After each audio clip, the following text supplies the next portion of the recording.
Let me start by setting the scene and reveal to you how the revelation of a Redeemer traces back to the genesis of creation. It was a dark episode in human history involving a serpent, Adam, Eve, and God. Though the scene was full of darkness and depravity, from this scene shines the greatest beacon of hope the world would ever know. God places Adam and Eve in the Garden of Eden, and he gives them one restriction: to not eat from the tree of good and evil. Though God gives them a restriction, he chose not to restrict their free will. In fact, he allows a catalyst of testing to be present in their presence. And there was the serpent, waiting, seeking to stain what was holy.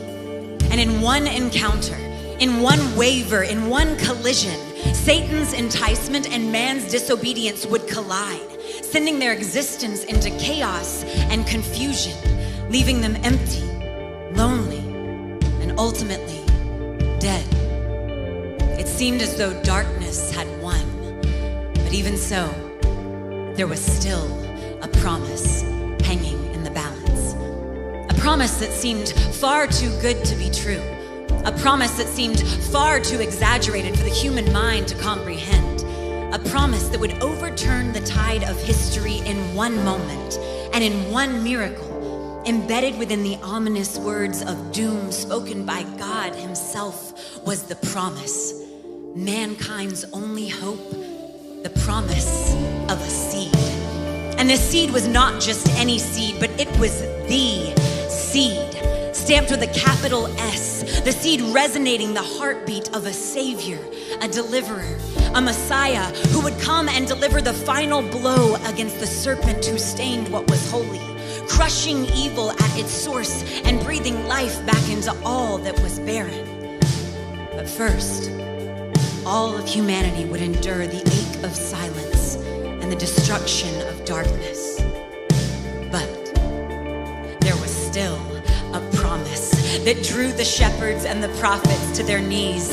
And though it felt as though God had put them on hold, they never ceased to cry or call out, for they knew that glory would fall like rain in a drought, because God was not a man that he would lie or change his mind, but he would do the impossible to ensure that his promise would abide, wrapped in love.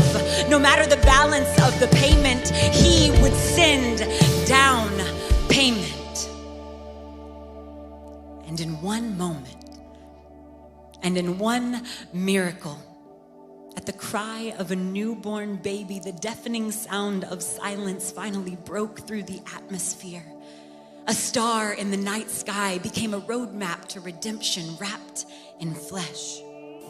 The promise arrived, delivered through a cosmic series of events. His word was kept.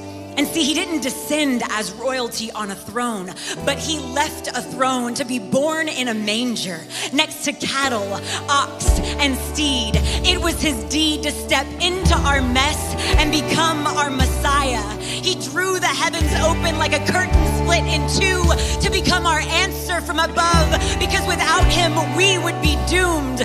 We were contaminated by a cancerous cell called death. No man had the cure.